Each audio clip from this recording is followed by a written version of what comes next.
कारण 2019 मध्ये जे प्रमाणे उद्धवजींनी जनादेशाचा अपमान केला, की भारतीय जनता पार्टी आणि शिवसेनेला जनादेश मिळाला होता. लोकांची अपेक्षा होती भाजप आणि शिवसेनेचं राज्य आता आपल्याला द्यायचं. बरोबर. पण त्यांनी त्यासोबत जो विश्वासघात केला, त्यामुळे लोकांमध्ये चीड होतीच. आतापर्यंतच्या इतिहासामधलं पहिलं उदाहरण आहे, की सत्तेमध्ये असताना सत्तेला लाथ मारून बाहेर पडणे. मध्यस्थी माझी नव्हतीच. प्रामाणिकतेने सांगतो, मध्यस्थी वगैरे मी एवढा मोठा नेता नाहीच आहे. एक कार्यकर्ता आहे. शिंदे साहेबांना मी समजवण्यासाठी वगैरे गेलो, असं जे काही प्रिडिक्शन त्यावेळेस चॅनलवर काही 1-2 द्यायचं केलं असेल. मला वाटतं ते अयोग्य आहे. एकतर मी डॉक्टर पण आहे. बरोबर. आयुर्वेदमध्ये झालेलं. त्यामुळे पाण्याचं महत्त्व तेव्हापासून ज्ञात आहे. 6-7च्या एक कळमखेड एका गावामध्ये जवळपास 100-80-100च्या जवळपास किडनी फेल्युअरचे CRFचे बरोबर. पेशंट सापडले. त्या 4-5 वर्षामध्ये जवळपास 500 मृत्यू झाले बापरे. CRFमुळे. 86 आरो प्लांट, म्हणजे आता म्हणतो महाराष्ट्रात कुठे आरो प्लांटचं नाव नव्हतं, तर आरो प्लांट बसवल्या. मतदार एक क्षमता तुमची आणि अभ्यास आणि लढण्याची धमक असली तर तुम्ही विरोधात असा की सत्तेत असा. शेवटी आत्मदानाची नोटीस दिली, त्यानंतर ते झालं. आज मतदारसंघ माझा असा आहे की 100% surface drinking water, filter water असणारा महाराष्ट्रातला ग्रामीण मतदारसंघ. तर विदेशातून काहीतरी आपण शिकण्यासारखं आहे, की आज तिथं पिण्याचं पाण्याला सगळ्यात टॉप प्रायोरिटी असते. टॉप प्रायोरिटीमध्ये पिण्याचं पाणी. हे जे तुम्ही प्लॅन्ट उभा केले, हे विरोधात असताना बनवले? आता 500 डेट झाल्यावर तुम्ही मला पाणी नाही देणार माझ्या लोकांना, का मरू देणार आहे? वडिलांचं एकच होतं, शेती 2 एकरच होती. बरं. पण ती विकून टाकू, पण शिका. पण तू माझा लहानपणापासून पिंड हा समाजकारणाचा होता. खूप लोकांसाठी करावशी तळमळ राहायची. पॉलिटिक्स आणि पॉलिटिशियन्स आणि पॉलिटिक्स याच्या इतकं चांगलं क्षेत्र कोणतंच नाही. डॅम शुअर होतं की मी तिकीट आणणार आणि तिकीट मलाच मिळणार. 15 दिवसात सुप्रीम कोर्टामध्ये रिइन्स्टेट करून घेतलं ओबीसीचं आरक्षण. 15 दिवसामध्ये. तर जाती-जातीमध्ये समोसामध्ये भांडण लावणे हे काही योग्य नाही आहे महाराष्ट्रासाठी. ओबीसी आरक्षणामुळेच ह्या निवडणुका इतक्या वर्ष पुढे गेलेल्या आहेत. बरोबर. आणि हे केस विरोधी पक्षांनीच टाकली होती. आणि तेव्हा सांगायचे आमच्या निवडणुका लवकर घेत नाहीत आणि हे घेऊन दाखवा. आणि त्यांनीच कोर्टामध्ये केस टाकलेली होती. मराठा आरक्षण मी देणारच, पण ओबीसीला धक्का लागू देणार नाही. हीच भूमिका सगळ्या पक्षांची आहे. एकही पक्षानं जाहीर करावं की आम्ही या भूमिकेच्या विरोधात आहे. पहिल्यात की त्यांनी आरक्षण दिलं, हे टिकवलं. हायकोर्टापर्यंत टिकवलं आम्ही आरक्षण सत्ता असताना. आमची हायकोर्टातही आमचं व्यवस्थित झालं. मग सुप्रीम कोर्टात गेलं आणि सरकार उद्धवजींचं आलं. त्यांनी लक्षच दिलं नाही, आरक्षण घालून बसले. बालिश बहु बायकात बडबडला. पण तो आरोप आपणच आपल्यावर करायचे. पॉलिटिशियन्सनच आरोप करायचे. म्हणून पॉलिटिशियन किंवा पॉलिटिक्स हे बदनाम झाले. आणि असं नाही आहे की शेतकऱ्यांना समजत नाही आहे. शेतकऱ्यांना सगळ्या समजतं, परंतु शेतकरी नेत्यांमध्ये काही राजकारण्यांमध्ये खरं बोलण्याची ताकद नाही आहे. कमिटीचा रिपोर्ट आल्यानंतर त्यावर निर्णय होईल, परंतु मग या वर्षीचं बसेल का नाही बसेल हे ठरवेल कोण?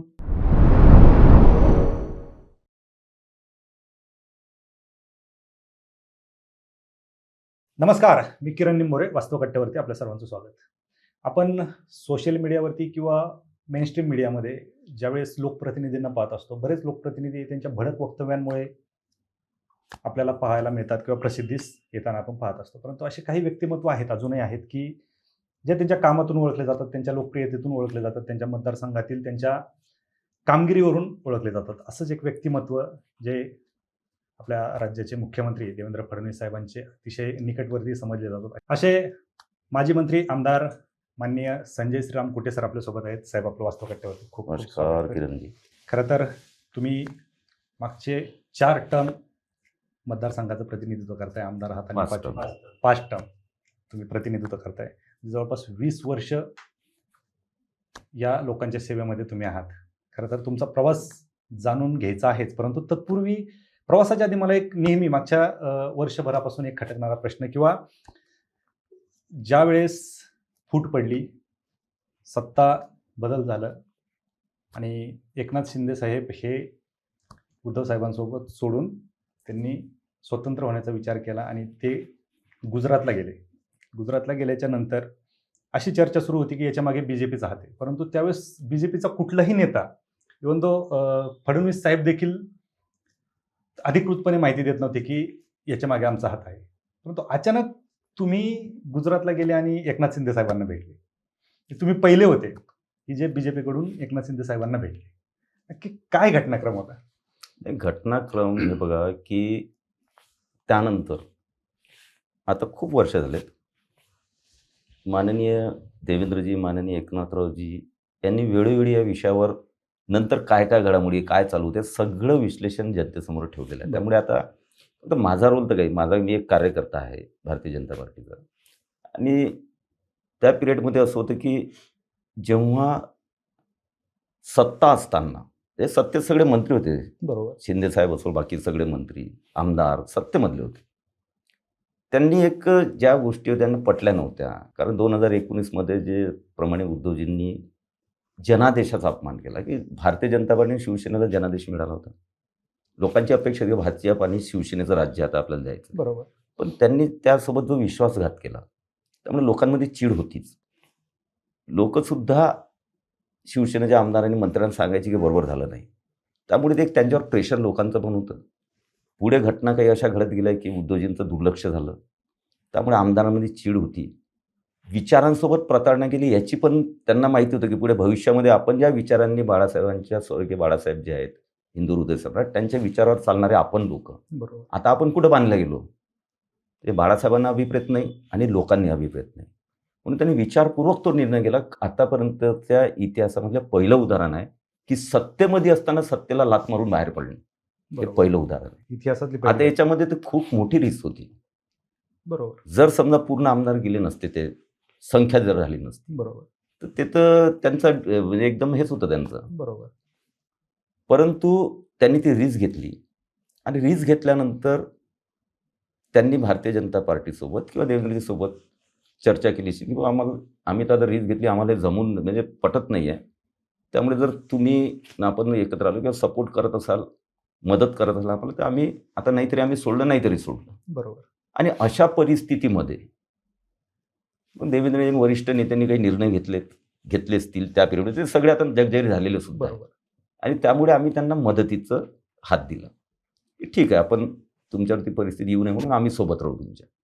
बरं. आणि म्हणून मग ती प्रक्रिया चालू झाली. आणि त्यानंतर एक कार्यकर्ता म्हणून ज्या काही गोष्टी असतात, छोट्या मोठ्या गोष्टी, कारण नेते ठरवत असतात शेवटी. एकनाथरावजी शिंदेसाहेब असतील, देवेंद्रजी असतील, अमितजी शहा असतील, यांच्या लेवलवर विषय चालू झाले किंवा चालू झाले असतील त्यावेळेस. पण माझ्यासारख्याकडे काही छोट्या मोठ्या जबाबदाऱ्या ज्या असतात, आणि मेनली की असते की आता तिथं एवढे आमदार गेले, स्वतःहून गेलेले, एक दोन जर समजा सोडले, ज्यांची मानसिक नसेल किंवा ते वापस आले किंवा जे काय घडलं. परंतु बऱ्याच वेळेस काय असते की इतकी मोठी रिस्क गेलं ना, आमदारांमध्ये अनरेस्ट किंवा काय होईल काय नाही, अनसर्टिनिटी. बरोबर. त्यामुळे त्यांची मानसिकता व्यवस्थित राहिली पाहिजे.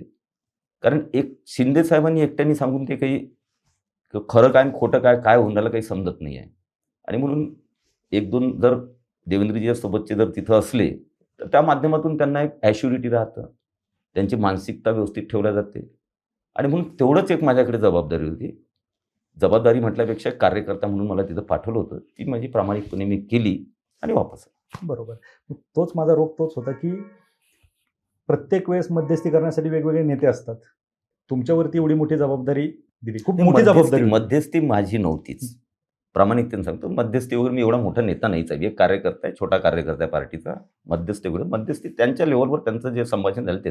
माझ्याकडे ज्या छोट्या मोठ्या जबाबदाऱ्या होत्या तेवढ्याच होत्या. शिंदे साहेबांना मी समजवण्यासाठी वगैरे गेलो, असं जे काही प्रिडिक्शन त्यावेळेस चॅनलवर काही एक दोन द्यायचं केलं असेल, मला वाटतं ते अयोग्य आहे. अच्छा. आपण परत या विषयाकडे यायचं, मला हा विषय थांबवायचा नाहीये. परंतु एकंदरीत तुमचे जे काही हे 5 टर्म तुम्ही प्रतिनिधित्व करताय, ज्या मतदारसंघाचं तुम्ही प्रतिनिधित्व करताय, तिथे खरं तर तुम्ही पाण्याचा प्रश्न मी नेहमी पहिल्यापासून पाहतो की पाण्याचा प्रश्न होता आणि त्या पाण्याच्या प्रश्नावरती तुम्ही खूप अभ्यासपूर्वक बोलता. म्हणजे आजपर्यंत या विषयावरती कुणी बोलत नाही. दुधावरती बोलतील, पनीरवरती बोलतील किंवा आणखीन कुठले विषय असतील त्याच्यावरती बोलतील, गुटख्यावरती बोलतील. पाण्यावरती बोलणारा कुणीच आमदार, पाणी मिळत नाही म्हणून बोलणारे आहेत, परंतु जो काय अधिकार आहे स्वच्छ पाण्याचा त्याच्यावरती तुम्ही बोलताय. काय नक्की काय अशी परिस्थिती होती तुमच्या मतदारसंघामध्ये की तुम्हाला एवढा त्याच्यावरती अभ्यास करावा लागला? बघा, एक तर मी डॉक्टर पण आहे, बरोबर. आयुर्वेदमध्ये झालेलं, त्यामुळे पाण्याचं महत्त्व तेव्हापासून ज्ञात आहे. जेव्हा मी 2004मध्ये आमदार झालो, त्यानंतर 6-7ची घटना आहे. 6-7च्या एक कळमखेड एका गावामध्ये जवळपास 100-80-100च्या जवळपास किडनी फेल्युअरचे CRFचे बरोबर. पेशंट सापडले. मग तिथं त्यावेळेस एक कॅम्प घेण्यात आलं आणि ते डिटेक्ट झाली की CRF क्रोनिक फेल्युअरमध्ये आता हे पेशंट गेले. मग एक थोडासा त्याचा अनरेस्ट तयार झाला की काय कशामुळे झालं, काय झालं. मग मी डॉक्टर असल्यामुळे मी त्याच्यात जास्त डीपमध्ये गेलो. माझा मतदारसंघ होता त्यामुळे डीपमध्ये गेलो. तेव्हा काही तज्ज्ञ लोक, काही त्या त्या फील्ड्समधले डॉक्टर जे तज्ज्ञ आहेत, बाकी सायंटिस्ट यांच्याशी सगळी चर्चा केल्यानं लक्षात आलं, की आपल्याकडच्या पाण्यामध्ये विविध प्रकारचे केमिकल, घटक, हे ते वगैरे प्रथिने वेगवेगळ्या प्रकारचे आहेत, की जे बॉडीसाठी चांगले नाही आहेत किंवा त्याचं प्रमाण जास्त आहे. बरोबर. हे जेव्हा लक्षात आलं, त्यानंतर आणि तुम्हाला एक माहीत आहे, सगळ्यांना माहिती आहे, अवेअरनेस सगळ्यांमध्ये आहे, की 70% डिसीज जे आहेत ते वॉटर बॉर्न डिसीज असतात. म्हणजे पाण्यापासून 70% बरोबर. बिमारी ज्या आहेत त्या पाण्यापासून होतात. 30% मग व्हायरल असेल, बाकीचे असतील, बाकी सगळे डिसीज असतील. पण तो 70% वॉटर बॉर्न डिसीज असतात. मग त्यावर आम्ही सगळ्यात प्रथम सगळ्या पाण्याचे नमुने घेतले. कारण बरं. तिथली घटना घडता जळगाव जामोद मतदारसंघातले पूर्ण घेतले. तो एक खारपान पट्टा आहे. त्यातली भूजल स्तर रचना अतिशय आशिया खंडातली वेगळ्या प्रकारची भूरचना अच्छा. स्तर आहे. त्यामुळे तिथं क्षार जे आहेत ते पाण्याचा अतिउपशामुळे ते वर आले बरोबर. आणि मग ते पाणी लोकांना प्यावं लागले. त्यामुळे मग तिथं डिटेक्ट झाल्यानंतर मग बाकीकडे जेव्हा आम्ही तपासले पाण्याचे नमुने, तर जवळपास मतदारसंघामध्ये बऱ्याच ठिकाणी म्हणजे मर्क्युरीसारखे जे अतिशय घातक आहेत याही मर्क्युरी? प्रकारचे 2-3 नमुने आढळले. बरं. आता बाकीचे तर घटक फ्लोराईड असतील, हे ते सगळं फ्लोराईड वगैरे सगळंच. तेव्हा विचार केला की आता हे कसं हँडल करणार, आपण इतके लोकांना वाचवणार कसं आहे.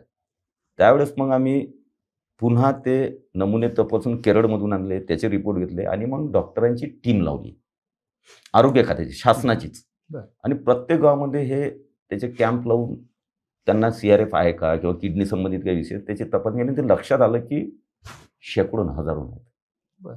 आणि त्या 4-5 वर्षामध्ये जवळपास 500 मृत्यू झाले बापरे. CRFमुळे. डायलिसिसची व्यवस्था नाही, कारण CRF झालं डायलिसिस पाहिजे. बरोबर. डायलिसिस अकोल्यामध्ये खर्च परवडणारा नाही, वीकली 2 वेळेस करायचा आहे. मग सगळ्यात पहिले निर्णय केला मी डायलिसिसचा. क्या बात. आणि सगळ्यात पहिले डायलिसिस सेंटर आमच्या मतदारसंघात चालू झाले. बरं. त्यामुळे एक रिलीफ भेटला त्या पेशंटला. सेकंड होतं की आता पाणी तात्काळ कुठून देणार आहे तुम्ही, म्हणून RO प्लांट 86 RO प्लांट, म्हणजे आता म्हणतो महाराष्ट्रात कुठे RO प्लांटचं नाव नव्हतं, तर RO प्लांट बसवले आम्ही 86 मतदारसंघामध्ये. आणि मग तिथून लोकांना ATMद्वारे आम्ही पाणी द्यायचं प्यायसाठी. अच्छा. त्यामुळे ती एक सवय, पण परमनंट उपाय नव्हता. मग त्यावेळेस लक्षात आलं परमनंट काहीतरी उपाय काढला पाहिजे. म्हणून तेव्हा वान आमच्या धरण आहे बाजूला. मग विचारायला की आपण सरफेस ड्रिंकिंग वॉटर दिलं, प्युअर फिल्टर वॉटर दिलं, तर हा भविष्यामध्ये, आज नाही पण भविष्यामध्ये हा प्रश्न संपू शकतो. मग त्यानंतर आम्ही ती योजना तयार करायला सुरुवात केली. 3-3.5 वर्ष त्या योजनेसाठी लागले, म्हणजे मंजूर होण्यासाठी. कारण अडथळे खूप, त्यावेळी विरोधी पक्षात होतो, खूप अर्थ झाले, खूप लोकांनी अडवणूक केली. एक अधिकारी होता, त्याने ती योजना फेकून दिली. तत्वता मान्यता झाल्यानंतर कचरे में डालने की योजना आहे, त्याच्याशी माझं भांडण झालं. पण त्यावेळेसचे अजितदादा असतील, यांनी बऱ्यापैकी त्यामध्ये माझ्या बाजूने राहिले. त्यावेळेस माननीय देवेंद्रजी आमच्यासोबत होते, तेही तो प्रश्नाला वाच्यता द्यायचे. आणि मतदार एक क्षमता तुमची आणि अभ्यास आणि लढण्याची धमक असली तर तुम्ही विरोधात असा की सत्तेत असा, प्रश्न सुटतो. बरोबर. ते सगळे अस्त्र वापरले मी. शेवटी आत्मदानाची नोटीस दिली, त्यानंतर ते झालं. तरी पण ती अधिकाऱ्यांनी इकडे तिकडे काही मग पॉलिटिकल त्याच्यात एलिमेंट्स घुसले. ती योजना झाली तर आमदार कुठे फेमस होऊन जाईल, असे बरेच अडथळे आले. ते 3-4 वर्ष रडालो त्या योजनेच्यासाठी मी, म्हणजे स्वतः घरी. सगळं माहिती आहे, माझ्या फेसबुकवरही येते.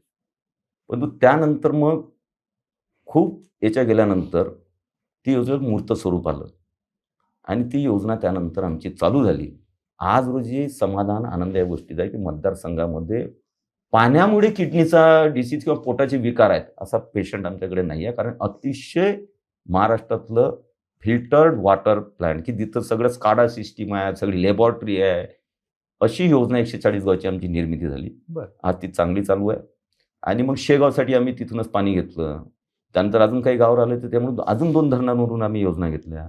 मग आदिवासी पाड्या राहिलं तिथं अजून 2 धरणावरून योजना घेतल्या. आज मतदारसंघ माझा असा आहे की 100% surface drinking water, filter water असणारा महाराष्ट्रातला ग्रामीण मतदारसंघ, म्हणजे देशातही म्हणू शकतो. कारण त्याचा अभ्यास करावा लागेल. आता कुठं असा पूर्ण गावाच्या वाडी वस्त्यासहित शुद्ध पाणी आहे का. आणि मोदीजींचं आपण पहा विजन, की त्यानंतर मोदीजी, हे तर आमचं पहिलं सुरू झालेलं होतं, कम्प्लीट होतं. पण मोदीजींनी जलजीवन मिशन आणलं. बरोबर. शुद्ध पाणी हा लोकांचा हक्क आहे.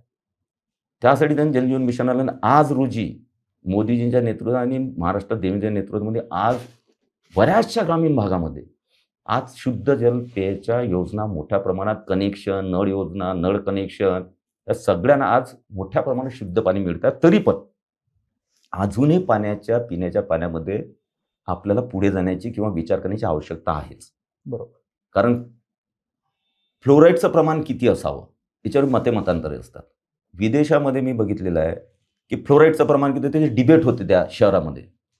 फ्लोराईडचं प्रमाण किती असावं त्याच्यावर तज्ज्ञांमध्ये डिबेट होते आणि त्या तज्ज्ञांच्या डिबेट जो सारांश निघेल मग तेवढं त्याच्यात प्रमाण ठेवायचं हे डिसिजन होतं. ती अजून परिस्थिती काही देशामध्ये त्याप्रमाणे एका घटकावर निर्णय करण्याची प्रक्रिया आलेली नाही. त्यामुळे त्याच्यावर अजून खूप आपल्याला प्रगती करायची आहे. शुद्ध पाणी आणि शुद्ध पाणी जर असलं तर 70%. आता बघा 70% वॉटर बॉर्न डिसीज किती खर्च होतो. एक पेशंट समजा कोणाला डायरिया झाला, मलेरिया हे झालं, डायरिया झाला, बाकी कोणाला किडनीचे विषय झाले, कोणाचे पोटदुखीचे विषय झाले, किती मोठा पैसा खर्च. बरोबर. पण याच्यामध्ये जर आपण प्रॉपर पुढे गेलो, आज विदेशामध्ये मी खूप विदेशामध्ये आम्ही सगळेच फिरतो, तर विदेशातून काहीतरी आपण शिकण्यासारखं आहे की आज तिथं पिण्याचं पाण्याला सगळ्यात टॉप प्रायोरिटी असते. टॉप प्रायोरिटीमध्ये पिण्याचं पाणी. छोटे त्याच्यामध्ये फ्लोराईड किती असावा, त्याच्यामध्ये त्याचा pH किती असावा, हे सगळ्या गोष्टी आणि त्या प्रकारचं. म्हणून तिथं tap water is drinking water, म्हणजे नळाचं येणारं वॉटर ड्रिंकिंग वॉटर आहे. हॉटेलमध्ये पण आपल्या इथं आपण टॅप वॉटर पिऊ शकतो का हॉटेलमधलं? आपल्याला बिस्लेरी बॉटल पाहिजे. म्हणून आता हा बिस्लेरीचा किती खर्च करतो आपण. मोठ्या प्रमाणामध्ये आपण पाण्याचे प्लांट आहेत त्याच्यावर इंडिया चालू आहे. तेच जर व्यवस्थित या गोष्टीवर गेलो आपण आणि पाण्याच्या योजना सगळ्या ठिकाणी झाल्या आणि व्यवस्थित त्याच्यावर त्यातले केमिकल त्यातले घटक सगळे व्यवस्थित आपण जर शुद्ध पाणी दिलं तर शासनाचाही मोठा पैसा वाचेल, लोकांच्या ह्याच्यामध्ये खूप मोठ्या प्रमाणात बचत होईल. तर या गोष्टीचा अजून खूप आपल्याला भविष्यामध्ये विचार करावा लागेल. बरोबर. आणि हे जे तुम्ही प्लॅन्ट उभा केले हे विरोधात असताना बनवले? हा, विरोधात असताना 86 प्लांट, म्हणजे एका मतदारसंघात 1-2 प्लांटसाठी आमदार भांडण करायचे, सत्तेमधले सुद्धा. त्या पिरियडमध्ये 86 बिकॉज ऑफ स्टडी. बरोबर. तुमचा जर अभ्यास असला एखाद्या विषयाचा तर मग सत्ता आणि विरोधाचा काही फरक पडत नाही. जर माझे 500 लोक मेले, मी प्रूफ दिले आणि मी शासनाचीच पूर्ण प्रोफाईल तयार केला, शासनाच्या एजन्सीला तपासायला लावलं आणि त्याची एक बुकलेट तयार केली. कोणता व्यक्ती कधी वरला, किती CRFचा कधी वरला, किती दिवसात वरला, काय सगळं केलं, डेट झाली. आणि मग आता शासनाचं तुम्ही मानावंच लागणार आहे त्यांना. बरोबर. कारण शासनाने ऑथेंटिक आकडे दिले की 500 डेथ झाली. आता 500 डेथ झाल्यावर तुम्ही मला पाणी नाही देणार माझ्या लोकांना, का मरू देणार आहे? ते प्रश्न विचारणं, त्याची गंभीरता पटवून देणं आणि अभ्यासपूर्वक, त्यामुळे कोणाची अडवण्याची ताकद होत नाही. बरोबर. कारण तुमचा त्यातला अभ्यास होता आणि ते गांभीर्य तुम्ही पटवून दिलं, त्याच्यामुळं कदाचित विरोधात असताना देखील तुम्ही एवढं मोठं यश मिळवलं. कारण ते यशच म्हणावं लागेल, कारण तुम्ही विरोधात होते. साहेब, गेले 5-25 वर्ष झालं तुम्ही प्रतिनिधित्व करताय. काय याच्या आधी राजकीय पार्श्वभूमी होती काही? नाही, राजकीय पार्श्वभूमी वगैरे नव्हती माझी. नाही, एंट्री कशी झाली राजकारणात? माझे वडील शिक्षक होते, काही पत्रकारिता पेपर वगैरे पण चालवायचे. एक साधारण आमचं कुटुंब होतं, गरिबीमधलंच. काही शिक्षक म्हणजे त्यावेळेचे काही पगार वगैरे नव्हता. 4 भाऊ शिक्षणासाठी होते. वडिलांचं एकच होतं, शेती 2 एकरच होती, पण ती विकून टाकू, पण शिका. शिक्षण हेच आपली प्रॉपर्टी आहे. तुम्ही शिकले तर ती प्रॉपर्टी माझी झाली. बरोबर. मी तुम्हाला दुसरी प्रॉपर्टी आता करून काय तुम्हाला शेतात इकडे तिकडून थोडं वाढू आपण, त्याच्यात काय होणार आहे? पण शिकले तीच माझी प्रॉपर्टी आहे. त्यांचे शब्द 4 भावांनी आम्ही पूर्ण केले, चांगले शिक्षण घेतले. पण तू माझा लहानपणापासून पिंड हा समाजकारणाचा होता. खूप लोकांसाठी करावशी तळमळ राहायची, पण आम्ही गरीब असल्यामुळे काय ठीक आहे फक्त विचारायचे. पण जशी संधी उपलब्ध होती तशी मदत करण्याचा माझा प्रयत्न राहायचा. समाजकार्यामध्ये स्वतःला झोकून देण्याचा प्रयत्न राहायचा आणि त्याच माध्यमातून एक स्वप्न सुद्धा होतं. कारण लहानपणी मी असतानाच ते सगळं राजकारणातून ते खूप इंटरेस्ट यायचा. कॉलेजमध्ये पण मग राजकारणामध्ये इंटरेस्ट असायचा. कॉलेजमध्ये राजकारणच करायचं. विविध निवडणुका लढवल्या, जिंकलोही. आणि एक त्याच्यामागची पार्श्वभूमी होती की मला डॉक्टर झालो आपण तर एकाच फील्डमध्ये काम करू आयुष्यभर. बरोबर. परंतु आमदार झालो तर आपल्या प्रत्येक क्षेत्रामध्ये काम करण्याची संधी आहे आणि माझा पिंडच तो आहे की प्रत्येक क्षेत्रात मला काम करता यावं, इच अँड एव्हरी सेक्टरमध्ये. आज माझा मोठा मुलगा झाला तर IT मध्ये आहे, तो फायनान्समध्ये आहे, CFA आहे, सगळं आहे. आज त्याच्याबरोबर मला खूप शिकायला मिळतं. आज IT मध्ये मी बोलू शकतो चांगल्या प्रकारे. IT मध्ये माझं नॉलेज वाढलं आणि विधानसभेत बसून प्रत्येकाचे भाषण ऐकले तर एकही विषय महाराष्ट्रात असा नाही ज्याच्यावर तुम्हाला नॉलेज येत नाही म्हणून बसावं लागतं. बरोबर. त्यामुळे हे क्षेत्र जेवढं वास्ट आहे की तुम्ही निर्णय घेणारे लोक आहे. त्यामुळे माझी आवड ती होती की मला असे खूप निर्णय घेता आले पाहिजे. लोकांच्या सेवेच्या माध्यमातून त्याची सेवा करता आली पाहिजे. निर्णय घेताना त्यांना लाभ गरीब लोकांना झाला पाहिजे की ज्याचा मोठ्या स्केलमध्ये. त्याचं एकच उदाहरण सांगतो. मी जेव्हा कामगार मंत्री होतो ना ते 1 कोटी आपले रिचार्ज आपलं शॉप ॲक्टवाले जे दुकान आहेत, हो. म्हणजे मॉल्स असतील, छोटे मॉल, छोटे दुकानदार, किराणा वगैरे, स्टेशनरी, 2-2, 3-3 माणसं असतात तिथं. त्यांचं मिनिमम वेजेस किती होतं? 7,000 महानगरपालिकेत. नगर परिषदमध्ये तालुका आपल्यासवर 5,000. बरं. आता याच्यामध्ये या काळामध्ये काय करणार 19 मध्ये ते? नाही. तर याची फाईल 2012 पासून पेंडिंग होती. बरं. त्या कमिटीने निर्णय दिला की डबल करण्यात यावं म्हणजे. तर 12 ते 19 काहीच नाही. काहीच नाही. मी जेव्हा ते फाईल चेक केली, सगळं जर अभ्यास केला थोडं की यार 7,000 काय करणार मुंबईसारख्या, पुण्यासारख्या याच्यामध्ये काम करून मुलं. म्हणून मी एका रात्रीमध्ये ते GR काढून 1 कोटी लोकांना डबल मिनिमम वेजेस करून टाकले. क्या बात. आज तो कायदा अस्तित्वात आहे की आज तुम्हाला 14,000च्या खाली तुम्हाला कोणत्या दुकानामध्ये, सिटीमध्ये, महानगरमध्ये ठेवता येत नाही. बरोबर. त्यामुळे ठीक आहे, कमी जास्त प्रमाणात इफेक्ट होतो. पण त्यावेळेस खूप टीकाही झाली. शॉप म्हणजे व्यापारी वर्गाची काही इंग्लिश पेपरही घातले. परंतु ओके, पण आपण मोठ्या प्रमाणामध्ये 1 कोटी लोकांसाठी काम करतो. देवेंद्रजीशी मार्गदर्शन असायचं, ते करून घ्यायचे आणि ही इज व्हेरी पॉझिटिव्ह. म्हणजे त्यांना जर विषय सांगले हे गरिबांसाठी आवश्यक आहे तर एका मिनिटात होकार देणारे मुख्यमंत्री होते. बरोबर. त्यामुळे त्यांनाही ते आवडलं की चला 1 कोटी लोकांना फायदा होतोय. म्हणून अशा गोष्टी करण्याचं सौभाग्य किंवा आनंद, समाधान हे याच फील्डमध्ये मिळतं. म्हणून खूप लोक म्हणतात ना की पॉलिटिक्स इज व्हेरी बॅड. खूप खराब पॉलिटिक्स झालं.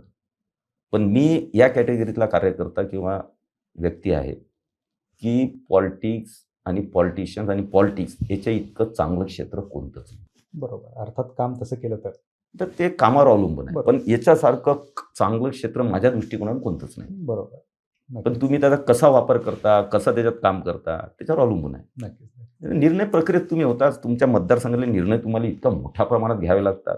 लोकांच्या आशा आकांक्षा पूर्ण करण्याचे निर्णय, त्यांची सेवा करण्याचे, छोटे मोठे कामं करणे, हे कोणतं करू शकते क्षेत्र?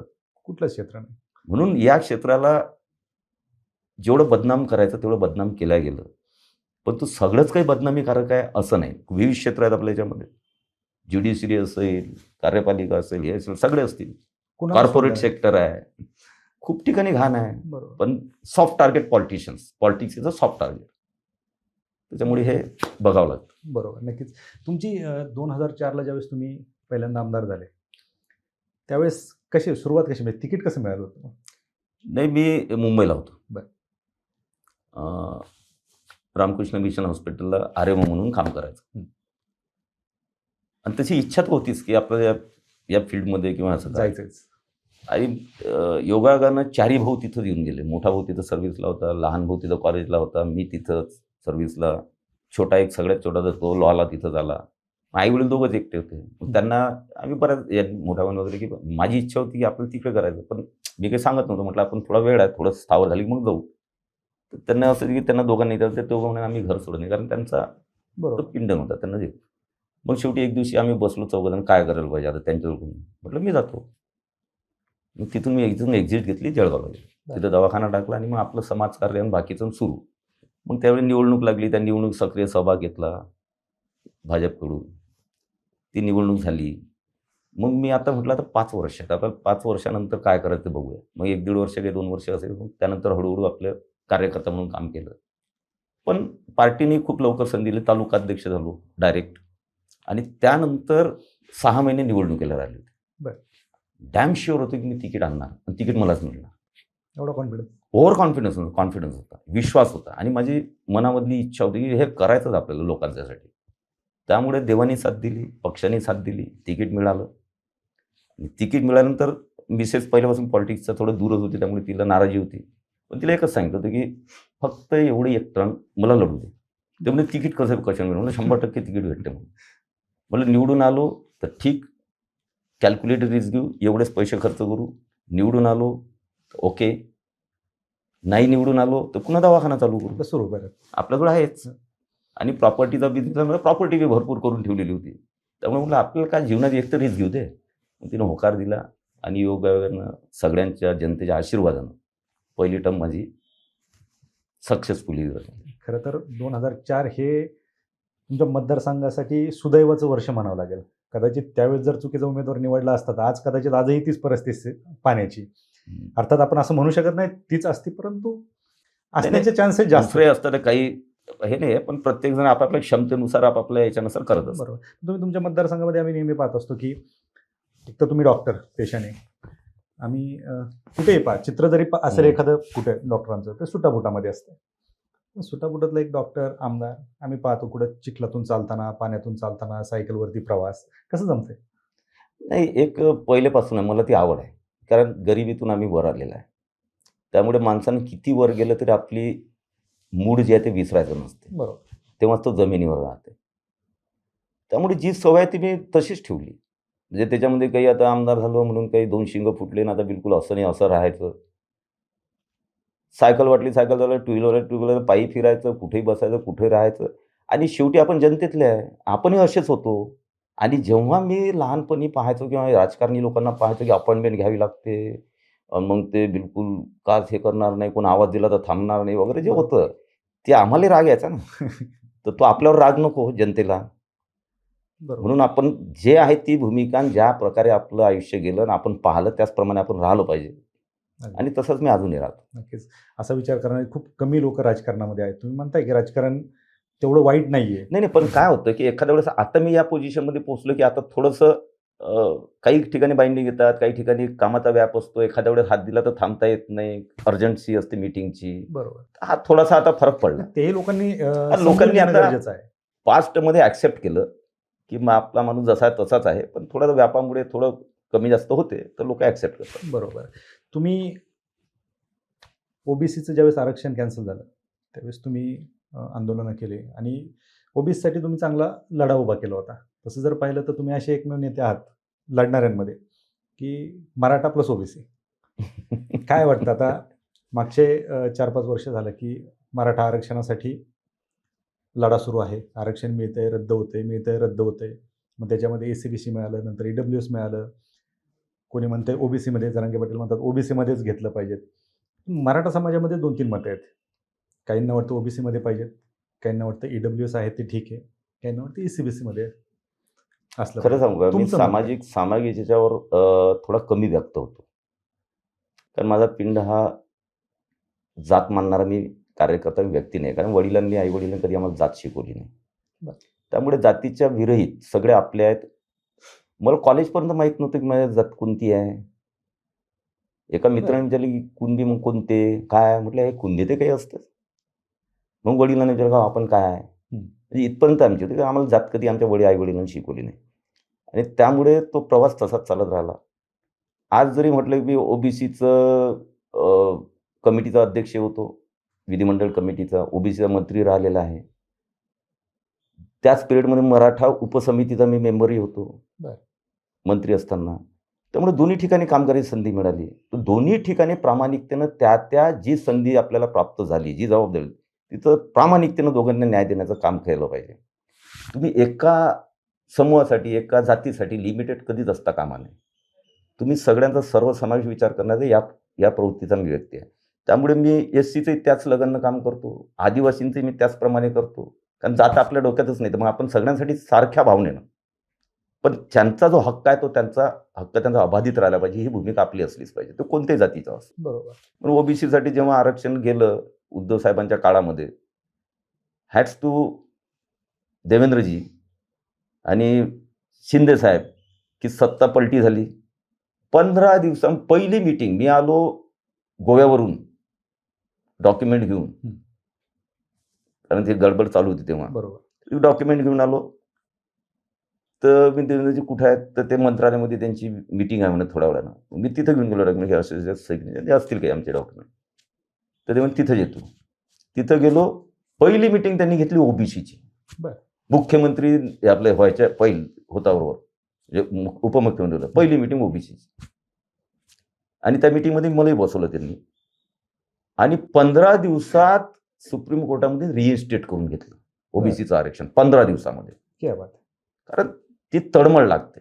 मग याचा त्यांनी मराठ्यांच्या बद्दल लक्ष देत नाहीत का? तेवढ्याच ताकदीने ते मराठ्यांकडे लक्ष देतात. आणि हीच ताकदीने हीच मानसिकता सगळ्यांची असायला पाहिजे. नाही तर जाती जातीमध्ये समोसामध्ये भांडण लावणे हे काही योग्य नाही आहे महाराष्ट्रासाठी. परंतु ओबीसीच्या याच्यामध्ये आता जो विषय चालू आहे मराठा समाजाचा, ओबीसीचं आता आरक्षण रजिस्ट्रेट झालेलं आहे. त्याप्रमाणे आता सगळ्या निवडणुका ओबीसी आरक्षणामुळेच ह्या निवडणुका इतक्या वर्ष पुढे गेलेल्या आहेत. बरोबर. आणि हे केस विरोधी पक्षांनीच टाकली होती. आणि तेव्हा सांगायचे आमच्या निवडणुका लवकर घेत नाहीत आणि हे घेऊन दाखवा आणि येऊन दाखवा, आणि त्यांनीच केरटामध्ये केस टाकलेली होती. आता निवडणुका लागल्यात, आता मतदार यादीवर हे करून निवडणं, म्हणजे दुटंडीपणा चालतंय. पण मराठा समाजाची परिस्थिती अशी आहे की मी जेव्हा पाहतो, आता आमच्याकडे विदर्भामध्ये मराठा समाज होता, तो पंजाबराव देशमुख साहेबांच्या त्याच्यामध्ये पुरा काळपासून मग तो कुणबी म्हणून ओरिजिनल कुणबी म्हणून हे झाला. त्यामुळे ओबीसीचा पार्ट झाला पहिल्यापासून कुणबी. आणि त्यामुळे ओबीसी मध्येही काम करण्याची संधी आहे, मराठा समाजातही माझी नाड जुळलेली आहे. त्यामुळे ह्या दोन्ही गोष्टीचा विचार करताना यातला समन्वय आणि खरं काय खोटं हे बघा. सामाजिक विषय मी एवढ्यासाठी बोलतो की सामाजिक विषयामध्ये खरं बोलणे म्हणजे शिव्या खाणे. बरोबर. खऱ्याची आज शिव्या खाण्याची जी आहे, खरं बोललं की शिव्याच बसतात. बरोबर. आणि समजते बरं, लोकांना खरी गोष्ट माहिती आहे, पण तो आपापल्या हेतू साध्य करण्यासाठी, आपापलं राजकारण टिकवण्यासाठी, आपापलं सगळे गेम साध्य करण्यासाठी कोणीच खरं बोलण्याच्या परिस्थितीमध्ये नसतं. जो खरं बोलतो त्याला शिव्या. देवेंद्रजी किती शिव्या बसतात, का बसल्यात? ते खोटं बोललेत. जे सत्य ते मांडतात. त्यांनी एकच मांडलं होतं की मराठा आरक्षण मी देणारच, पण ओबीसीला धक्का लागू देणार नाही. हीच भूमिका सगळ्या पक्षांची आहे. एकही पक्षानं जाहीर करावं की आम्ही या भूमिकेच्या विरोधात आहे. जरांगे पाटील साहेबांची जी मागणी आहे की ओबीसी समाज करा, एकही पक्षानं स्टेटमेंट, अपक्षीय स्टेटमेंट कोणीच दिलं नाही. कोणीच नाही दिलं. ते उलट त्यांनी सह्या केलेल्या आहेत. जे देवेंद्रजीचं जे सगळं शासनाचं मत होतं की मराठा समाज आरक्षण आम्हाला द्यायचंच आहे, त्यांचा तो हक्क आहे, पण तो ओबीसीला धक्का न लावता आम्ही आरक्षण देऊ. त्याच्यावर सह्या आहेत सगळ्यांच्या. पण इकडे काही बोलायचं, तिकडे काही बोलायचं, सरकारवर ढकलायचं. सामाजिक याच्यामध्ये सगळ्या पक्षांनी एकत्र येऊन खरं बोललं पाहिजे. बरोबर. आणि आता अजून वास्तविकता आहे की बघा, मराठा समाजाचं हे बघा, मोर्चे निघाले शांततेनं. त्यानंतर देवेंद्रजी जसे पहिले आहेत की त्यांनी आरक्षण दिलं, हे टिकवलं. हायकोर्टापर्यंत टिकवलं आम्ही आरक्षण, सत्ता असताना आमची. हायकोर्टातही आमचं व्यवस्थित झालं. मग सुप्रीम कोर्टात गेलं आणि सरकार उद्धवजींचं आलं. बरोबर. त्यांनी लक्षच दिलं नाही, आरक्षण घालून बसले. टिकलं असतं ते 100% टिकलं असतं, 100% टिकलं असतं. कारण असं होतं की तुमची ती मानसिकता नव्हती, एवढं लक्ष त्याच्यानं काय आहे काय नाही. आणि देवेंद्रजींनी दिलेलं आहे, त्यामुळे टिकू का ना टिकू, त्याच्या माथावर फोडता येते, ही एक मानसिकता होती त्यावेळेस. श्रेयवादात गेलं म्हणा. श्रेयवादामध्ये की देवेंद्रजींनी दिले कशाला टीव्ही त्यांना छोडो, हे पॉलिटिक्स बरोबर नाही. त्या सामाजिक प्रश्नाकडे राजकारण दृष्टिकोनातून कधीच, आणि देवेंद्र कधीच राजकारणाच्या याच्या पलीकडे त्याचा समाज भावनेचा वेगळा विचार करतात. राजकारणासाठी खूप विषय आहेत आपल्याला. बरोबर. आणि मग आज मराठा समाज अशी परिस्थिती झालेली आहे की ईडब्ल्यूएसचं मोदीजींनी हे आणलं, ते सेंट्रलमध्ये पण आरक्षण आहे, राज्यामध्ये पण आरक्षण आहे. बरोबर. एससीबीसी कशात आहे? फक्त राज्यासाठी. सेंट्रलच्या कोणत्या याच्यासाठी आरक्षण नाही, ते फक्त याच्यासाठी आहे. ओबीसीचं दोन्हीकडे. बरोबर. मग आता त्यानंतर हे झाल्यानंतर मग एससीबीसी आलं, मग ते टिकलं नाही. मग नंतर आता हे आंदोलन चालू होतं जरांगे पाटील साहेबांचं. तिथून ते झालं की आम्हाला ओबीसीत पाहिजे. पण सगळ्या पक्षांची मानसिकता आणि सगळ्यांचे विचार एकत्र काय, ओबीसीत सरसकट देता येत नाही. या आंदोलनाचा एक फायदा झाला की कुणबी नोंदी ज्यांच्या आहेत वैयक्तिक, तर ते मग मराठवाड्यातले, त्यामुळे आणि कुणबी नाहीच आहे तिकडे, अशी एक जी मानसिकता अधिकाऱ्यांमध्ये होती की नाही हे मराठीच आहेत, हे कुणबी नाहीच आहे, अशी जी एक मानसिकता होती ती आंदोलनामुळे अगदी बरोबर व्यवस्थित झाली. आणि ज्यांच्या नोंदी सापडल्या, ज्यांच्या नोंदी आहेत ओरिजिनल कुणबी समाजाच्या, मग ते हैदराबाद गॅजेट असो की तशा असो कुठेही, पण कुणबी जर पुरापार नोंदी आहेत तर त्यांना ते सर्टिफिकेट देणं चालू झालं. आणि त्याला काही ओबीसी समाजाचा विरोध नाही आहे. बरोबर. पुरापार जर नोंदी असतील तर विदर्भात पुरापार नोंदी होत्या म्हणून ते कुणबी टाकून द्यायला मराठ्याच्या ऐवजी. बरोबर. तर इकडे पुरापार असतील तर कोणाचा विरोध नाही महाराष्ट्रामध्ये. पण त्या एवढ्या आंदोलनात तो एक फायदा झाला. पण आता जर मराठा समाज आता विचार करतोय आणि केलाच पाहिजे, माझी आग्रहाची विनंती आहे कारण समाजाचं भविष्य हे कशामध्ये शेकोर्ड आहे. तुम्ही राजकारणाच्या पलीकडे विचार करून बघा एक वेळेस. आज एसीबीसी देवेंद्रजी आहेत, आम्ही टिकवतोय, ते आरक्षण आता लागू आहे, पण ते फक्त राज्याचंच आहे, राज्याचं आरक्षण. केंद्राचा त्याला काहीच फायदा नाही आहे. केंद्राच्या कोणत्याच योजनेमध्ये, कोणत्या शैक्षणिक याच्यात, कोणत्या समाजाच्या कोणत्याच योजनेमध्ये हे बसत नाही. फक्त ते राज्यासाठी आहे. EWS हे दोन्हीसाठी आहे. बरोबर. ओबीसी मध्ये ज्यांचं नोंदी आहेत ते जाणारच आहेत. सरसकट देता येत नाही, हे आता सगळ्या लोकांना, मराठा समाजाला आणि आम्हाला सगळ्यांना माहिती आहे. आता हे डिक्लेअरही झालेलं आहे. जरांगे पाटील साहेबांनी ते ॲक्सेप्टही केलेलं आहे. त्या दिवशी त्यांनी हे घेतलं, सरसकट देता येत नाही. नोंदी सापडल्या तर मिळणारच आहेत. त्याच्यात काही ओबीसी समाजाला, कोणत्याच ओबीसी समाजाचा त्याला विरोध असण्याचं कारणच नाही. बरोबर.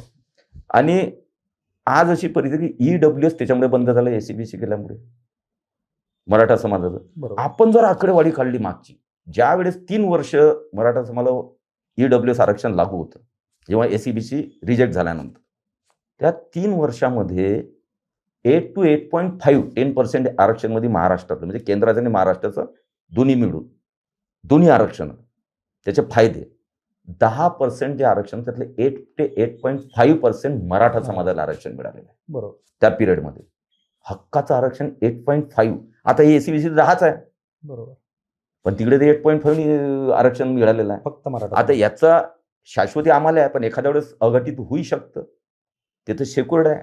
ते लोकसभेमध्ये घटनेमध्ये दुरुस्ती होऊन त्यामुळे ते रद्द होणेच नाही. मग एवढं हातचं आपलं EWS आपण आता गमावतोय आणि गमावलेलं आहे. ही एक चिंतेचा विषय आहे. बघा की EWS आरक्षण जे आहे, आजही मराठा समाजाच्या युवकांनी, मुलांनी एक व्यवस्थित सगळ्यांनी, समाज बांधवांनी विचार केला पाहिजे की यामधला काय उपाय आपण शोधला पाहिजे, कशा पद्धतीने पुढे गेलं. आणि माझ्या मताने, हे माझं वैयक्तिक मत आहे, अभ्यासपूर्ण मिळव, जेवढी माहिती आहे, जेवढं समजते इतक्या 21 वर्षाच्या राजकारणामध्ये, माझ्या मतानं तरी मराठा समाजाने EWS कडे आपलं फोकस केला पाहिजे. ओबीसीमध्ये ज्यांचा समाज आहे तो होऊनच राहिले. एसीबीसी आहे त्याच्यामध्ये फक्त राज्याचंच आहे, केंद्राचं नाही. या सगळ्या गोष्टीचा विचार करा तर कुठंतरी आता लोकांनी पुढे येऊन मराठा समाजाच्या याच्यावर विचार करून, जरांगे पाटील साहेबांनी विनंती आहे माझी की थोडा, तुमच्यामुळे काही गोष्टी ह्या सुकर झाल्यात, तुमच्या आंदोलनाचा फायदा मराठा समाजाला झाला, नाकारण्याचा अर्थ नाही, परंतु आता या आरक्षणाच्या याच्यावर काय करता येईल, सगळ्यांचे मतं घेऊन चांगला मार्ग त्याच्यातून निघाला पाहिजे, एवढीच त्यांना विनंती. बरोबर. अर्थात ज्यांच्या नोंदी सापडल्या ते तर ओबीसी मध्ये गेलेच. हां. राहिलेले EWS मध्ये घ्यायला EWS 8 आज तुम्ही कट ऑफ पहा, मेडिकलचा पहा, तुम्ही इंजिनिअरिंगचा पहा, सगळे कट ऑफ बघा तुम्ही, MPSC सगळे कट ऑफ बघा. बरोबर. आज EWSचा कट ऑफ खाली गेला, ओबीसीच्याही खाली सगळ्यात कमी आहे, 488 वर आहे मेडिकलचा, आणि ओबीसीचा 502 की 503 वर आहे. एवढे 17 मार्क्सने कमी झालेला आहे EWS. का झाला? कारण मराठा समाजातून बाहेर पडला. बरोबर. आता तुम्ही EWSचा विचार करा, EWS मध्ये कोण आहे आता? ज्यांना आरक्षण नाही ते आता सवर्ण समाज आहे, त्यामध्ये ब्राह्मण आहेत, बरोबर, हिंदी सायडर आहेत, गुजराती आहेत, समजा जैन, जे काय असतील समजा. आता ही जे आहेत ब्राह्मणामध्ये सुद्धा गरीब ब्राह्मण जे आहेत ते फार कमी आहेत, नाही असं नाही आहे, परंतु ते नोकरी किंवा हे ते याच्यात स्थावर झालेले आहेत, काही प्रमाणातच त्याच्यात गरिबी आहे. तिथेही ओबीसी सारखंच क्रिमिलेअर आहे, 8 लाखाचं. हिंदी सायडर जे आहेत, गुजराती, मारवाडी, याच्यात फार कमी प्रमाणामध्ये बरोबर लोक बसतात. मुस्लिम समाजामध्ये मोठ्या प्रमाणामध्ये त्यांना तो फायदा तर झाला पाहिजे, पण आता तो काही विषय मुस्लिम समाज विरोधाचा काही विषय नाही आहे, पण त्यांना फायदा होतोय. तोच तो मराठा समाज 8.5 होऊन राहिला होता, तो आता दुसरीकडे शिफ्ट झालेला आहे. बरोबर.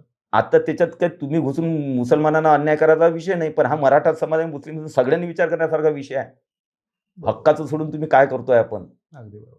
आणि कट ऑफ त्याच्यामुळेच खाली आला. मराठा समाजात कट ऑफ ओबीसीच्या बरोबर होता, जवळपास 1-2 कमी, पण जवळपास बरोबर होता. आज तो कट ऑफ खाली गेला. बरोबर. नाही, याचा विचार करणं गरजेचं आहे. आणि या बोलण्यातून तुम्ही आता हेही बोलले की आधी आरक्षणामुळे इलेक्शन पुढे ढकलले आणि आता या मत चोरीच्या याच्यामुळे मत चोरीचा जो आरोप होतोय आणि काही पुरावे दाखवले जातात, मोठ्या मोठ्या स्क्रीन लावून पुरावे दाखवले जातात, एका नावावरती खूप मतदारांचे, एका घरावरती, एक ॲड्रेसवरती खूप मतदारांची नावं असतात, असे काही प्रूफ दिले जातात, याच्यावर तुमचं काय मत आहे? हे बघा, मी काय 8वी 9वी 10वी मधली कविता असेल एक किंवा वाक्य आहे इतिहासामधलं मी वाचलेलं. मला बायकांचा अनादर करून त्यांची माफी मागून तेवढं एक वाक्य वापरतो. ते एक राजा असतो, त्याचा राजपुत्र असतो. तुम्ही हे करणार ते करणार, हे असं असते ते तसं असते, करायचं काहीच नाही, माहीत काहीच नाही. पण हे बोलायचं कुठं? रणांगणावर नाही, मैदानात नाही, बाहेर कुठेही नाही, आपल्या दासी वगैरे राण्या वगैरे त्यांच्यात बोलायचं. तर त्याचं एक वाक्य प्रसिद्ध होतं, बालिश बहु बायकात बडबडला. बालिश बहु बायकात बडबडला. आता याचा अर्थ तर सगळ्यांना समजला पाहिजे. बरोबर. ते बालिशपणाचं लक्षण आहे. टीव्हीवर यायचं, इकडे यायचं, एक काहीतरी मांडायचं. आता तुम्ही बघा ब्राझिलियनचं काय, त्यांनी एका मुद्द्यासाठी टीव्हीवर हे ते काही प्रेझेंटेशन वगैरे राहुलजींनी आमच्या मस्त केलं. ब्राझिलियन 20 ठिकाणी मतदान केलं, 22 ठिकाणी मतदान केलं, बघा कशी. त्याला चोरी म्हणतायत. तुम्हाला माहिती आहे, सगळ्या पेपरमध्ये नंतर आलं, त्या ब्राझिलियन मॉडेल जी आहे, जिचा फोटो त्याच्यात आहे मतदार यादीमध्ये, तिनं स्टेटमेंट दिलं, मैंने कभी इंडिया गई नहीं, देखा ही नहीं मैंने इंडिया कभी. काय करतोय आपण? आणि लोकांचं जे मतदान होतं त्याला तुम्ही चोरी म्हणताय. हा लोकांवर अन्याय आहे. लोकांवर तुम्ही एक प्रकारे शंका उत्पन्न करताय जनतेवर. थोडं खाली तळागाळात जाऊन बघा, एखाद्या बूथवर जाऊन बघा. हे जे नेते आहेत, आमचे राजसाहेब असतील, उद्धव साहेब असतील, राहुलजी असतील, एक बूथ त्यांनी आता या नगर परिषदमध्ये सांभाळा. असलियत दूध का दूध पाणी का पाणी समोर. एक बघा, एक साधारण काँग्रेसचा कार्यकर्ता, भाजपचा, शिवसेना कार्यकर्ता सुद्धा चांगल्या प्रकारे सांगू शकतो की काय आहे आणि काय नाही, कारण ते अभ्यास करतात बूथचा, लिस्टचा. त्यांना एक एक घर माहिती असतं. खरं ब्राझिलियन मॉडेल तिथं आलीच नाही बिचारी. झालं कसं? मग तिच्या आता मतदार यादीमध्ये कशी नावं घुसडता येतात? बरोबर. आता हे रोहितजींनी सांगितलं ट्रम्पचं, बघा ट्रम्पचं नाव आलं त्याच्यात. अरे बाबा, तुझा जे शेवटी मतदार यादी कोण बनवते? छोटे छोटे कर्मचारी असतात. नाही, इलेक्शन कमिशन मध्ये छोटे कर्मचारी ना, ग्राउंडवरचे आपले तलाठी, गुरुजी वगैरे सगळे आमचे शिक्षक हेच करत ना. बरोबर. माझी याच्यामध्ये आता माझ्या एखादा खूप जवळचा आहे, असतात सगळे पॉलिटिकल लोकांचे कनेक्शन असतात. ते छोटे छोटे अधिकारी घरच्या सारखे असतात. अरे यार, ट्रम्पचं नाव टाकून दिलं लागते काय? चल प्रॉपर ट्रम्पचं नाव. अरे व्हॉट इज दिस मॅडनेस? चुकीचं आहे ना ते. चुकीचा केली कोणी? तुम्हीच करायला लावली ना. तो यादी बनवणार कधीच ट्रम्पचं टाकणार नाही. कर्मचारी हे मला प्रोपगंडा करायचा आहे, मला काहीतरी हे करायचं आहे, मला हाईप करायचं आहे, मला नेता बनायचं, मला काहीतरी असं सेन्स लोकांमध्ये हे टाकायचं आहे, त्याच्यासाठी आपणच करायला लावतो. हे मला माहिती आहे चांगल्या प्रकारे. बरोबर. पण ज्यावेळेस दाखवलं जातं त्यावेळेस एकाच घराच्या पत्त्यावरती 100 200 लोकांचे नावं असतात. त्यावेळेस तर लोकांना ते खरंच वाटणार ना. कसं खरं वाटेल? कसं खरं वाटेल? खाली तुम्ही हे लोक जे हे प्रोपगंडा जे हे टूल किट यांनी बनवलेली आहे नेरेटिव्हची, यांना वाटतं लोकांना मूर्खात, लोकांना काही समजत नाही. लोकांना सगळे सुज्ञ झालेले आहेत. आणि ज्या प्रकारे लोकसभेच्या वेळेस त्यांनी जो नेरेटिव्ह हे केला होता, त्यानंतर लोकांच्या लक्षात आलं इलेक्शन नंतर की यांनी आपल्याला मूर्ख बनवलेलं आहे, असं काहीच नाही आहे. आत्ताही लोकांच्या पूर्ण लक्षात. आणि इलेक्शन प्रक्रियेमध्ये लोक स्वतः सहभागी होतात. ते संविधानाच्या मुद्द्यामध्ये सहभागी होत नव्हते, त्यामुळे त्यांना संभ्रम तयार झाला होता, असं होऊ शकते का. याच्यामध्ये तर सगळ्याच प्रकारचे लोक मतदार यादी घेऊन बसलेले असतात. आणि तुम्हाला एक म्हणजे BLO आणि BLA जे हे कर्मचारी दिले BLO, बरोबर, आणि आणि प्रत्येक पार्टीचा त्या बूथवर BLA असते दिलेला पार्टीने. हे दोघं जण सक्रिय असतात तिथं. त्यामुळे यांच्यासोबत बसा म्हणा, तुमचं नॉलेज व्यवस्थित होईल. तुम्ही आत्ता बोलता बोलता ट्रम्प साहेबांचं नाव घेतलं. 2012ला तुम्ही ज्यावेळेस इलेक्शन होते अमेरिकेचे, त्यावेळेस बराक ओबामांच्या इलेक्शनमध्ये तुम्ही निरीक्षक म्हणून गेला होता. काय वाटतं तिकडचं इलेक्शन आणि आपलं इलेक्शन, काय अनुभव होते? नाही, खूप डिफरन्स आहे, खूप वास्ट डिफरन्स आहे दोन्ही इलेक्शनमध्ये. भारताची लोकशाही अतिशय प्रगल्भ आहे. जगातली सगळ्यात चांगली लोकशाही भारताची आहे. आता तिथली आहे. आता अमेरिकेमध्ये जेव्हा 2012मध्ये गेलो मी, 1 महिना तिथंच होतो इलेक्शन पिरियडमध्ये. आपल्यासारखा माहोल पण नसतो. 4-5 जण एक छोटंसं आपल्या हातामध्ये घेऊन वोट फॉर ओबामा रस्त्यावर उभे असतात. आपल्यासारख्या रॅली वगैरे, रॅली कुठं रॅली, मग त्यांची रॅली बी किती असते? 3-4 हजाराची. ती तिकीट लावून रॅली. तो पार्टी फंड जमा करायला आणि त्यांचे समर्थक जाणार रॅलीमध्ये आपल्याकडे तिकीट जेवण लावून. आपल्याकडे तर आणावं लागतं असं एक खूप डिफरन्स आहे आणि खूप शिकायला मिळालं त्या इलेक्शनमध्ये. एक तर मी आता बघितलं हा वादाचा विषय होऊ शकतो. हे बघा की तिथं जे आपण म्हणतो ना आपल्याकडे कमिशन वगैरे म्हटलं जातं आणि त्याच्यावर खूप काही राड उठवलं जातं. तिथं कमिशन लिगल आहे. हो. अमेरिकेमध्ये बर. एक Legal. प्रोजेक्ट असेल एक हे असेल तर ते ठरलेलं असते त्या पार्टीला चाललं जाते. लिगलाइज आहे तिथं. पार्टी फंड बिलकुल असे आणि तिथं तर इंडस्ट्रीयल असे आहेत की हे या पार्टीचे 4 या पार्टीचे 4 हे याला फंड देत नाही याला फंड देत नाही. मग आल्यानंतर हे यांच्या पद्धतीनं पॉलिसी बनवते त्यांचं गव्हर्नमेंट त्यांच्या पद्धतीने पॉलिसी बनवते. बापरे. मग ॲलन मस्क वगैरे हे ज्यांनी फंडिंग केलं यांनी त्या डेमोक्रॅटला थोडं फंड केलं. यांनी फक्त रिपब्लिकला फंड केलं. बरोबर. कारण नंतर हे सत्तेत आल्याच्या नंतर यांचा फायदा. जे सत्तेत आले त्या इंडस्ट्रीचा फायदा. बरोबर. खूप वेगवेगळ्या पद्धती आहेत तिथे. पण इंडियामध्ये जी प्रगल्भ आता हे काहीतरी ह्या बोलायचे शेवटी पार्टी फंड असतेच की हो. पार्टी कशी चालणार आहे. येस. तुम्ही त्याला काही नाव द्यायचे हे काही एकच पार्टी करते हे सगळ्याच पार्टी करतात. पण तो आरोप आपणच आपल्यावर करायचे पॉलिटिशियन्सनच आरोप करायचे. म्हणून पॉलिटिशियन किंवा पॉलिटिक्स हे बदनाम झालेलं आहे. बरोबर. आणि ती नीतिमत्ता पण राहिली नाही. नीतिमत्ता पण राहिली. आपण पाहतो की कुठल्या लेवलला बोललं जात आहे ती नीतिमत्ता नाही राहिली. बोलण्याची जी पद्धत किंवा जी एक रसातळायला गेलेली आहे अतिशय दुःखद वेदनादायी आहे. माझ्यासारखा कार्यकर्ता त्या लेवलवर जाऊच शकत नाही. जेव्हा मतदारसंघात माझं टीका हा विषयच नसते. आपला सहन करणे असते. शिवाय देतात करायला सहन काय आपल्याला काय बनवणार. शेवटी लोक ठरवतील. बरोबर. शेवटी ठरवणारं कोणा जनता आहे. वहाँ अगर जीत हो रही है तर या टीकेकडे कशाला लक्ष द्यायचं. पण आज टीकेची पातळी अतिशय खालच्या दर्जाची झालेली आहे. आणि तुम्हाला एक सांगतो प्रामाणिकपणे सांगतो माझा जो अभ्यास आहे आणि मी संवेदनशीलतेनं काम करतो त्यामुळे मी कुठेही गलत हे होणार नाही. 2019 पासूनच ही पातळी ढासळली. 2019च्या पहिले खूप चांगलं राजकारण होतं महाराष्ट्रामध्ये. विरोधही व्हायचा याच्यातही करायचे टीकाही त्याचे शब्द व्यवस्थित वापरल्या जायचे. विकासाच्या बद्दलही बोलल्या जायचं. बरोबर. 19मध्ये ज्या प्रकारे जनादेशाचा अपमान झाला भारतीय जनता पार्टी शिवसेनेचं लोकांनी राज्य आणलं पण जे पलटून दुसरंच काहीतरी केलं आणि तिथून जे ऱ्हास होत गेला पॉलिटिक्सचा पातळी सुटत गेली ते तिथून झालेली आहे. आता तेव्हा कडक चालू आहे. बरोबर. पण कधीतरी सगळ्या राजकीय पक्षांना एकत्र येऊन मला नाही वाटत महाराष्ट्र इतके लवकर होईल. नक्कीच. पण ते केलं पाहिजे. बरोबर. नक्कीच करायला पाहिजे. साहेब तुमच्यावरती फडणवीस साहेबांचा खूप विश्वास आहे. अर्थातच गुवाहाटीचं जे काही मिशन होतं त्याच्यामध्ये सर्वात आधी तुम्हाला समोर पाठवलं. त्याच्यानंतर आता आपण जर पाहिलं तर बराक ओबामांच्या याच्यासाठी पण तुम्हाला पाठवलं. बऱ्याच जबाबदाऱ्या तुमच्यावरती दिल्या. पक्षाच्या मोठ्या मोठ्या जबाबदाऱ्या तुमच्यावरती दिल्या. परंतु ज्यावेळेस गुवाहाटीवरून हे सगळं प्रकरण हे मिशन सक्सेसफुल झाल्याच्या नंतर सर्व पत्रकारांना जसा प्रश्न पडला तसंच मला पण प्रश्न पडलाय की तुम्हाला मंत्रिपद देणं अपेक्षित होतं आणि संपूर्ण मतदारसंघाला अपेक्षा होती की तुम्हाला मंत्रिपद मिळेल. एक बघा ती गोष्ट आहे 2022ची. 19मध्ये मी मंत्री होतोच. बरोबर. पक्षानं मला संधी दिलीच. Yes. देवेंद्रने संधी दिलीच. त्यामुळे जास्त अपेक्षा होत्या. आणि त्यानंतर 2.5 वर्ष ते गेले. 2.5 वर्षात जेव्हा ते सत्ता परिवर्तन झालं हे बघा की त्यावेळेस 9 मंत्री झाले. 9 भाजपचे आणि 9 शिवसेने. नंतर अजितदादा आले. आता अशा परिस्थितीत काही असतात अडचणी पक्षासमोर की आता 27 झाले 43 करायच्या आहेत. पण घडामोडी अशा घडत गेल्या की पुढे वाढू शकलो नाही आम्ही. बरोबर.